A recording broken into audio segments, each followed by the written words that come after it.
लागे जाड़ा में क्यों न ओढ़वैया रजैया आधी रात में खुली कि सपने में डसे तन्हाइया रजैया आधी रात में खुली। लाई के गवनवा पियवा गइले परदेसवा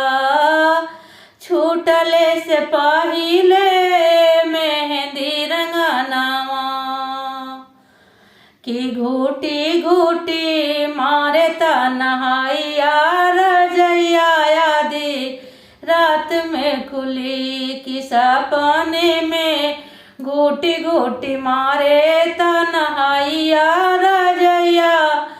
आधी रात में खुली कि लागे जाड़ा में क्यों न ओढ़वैया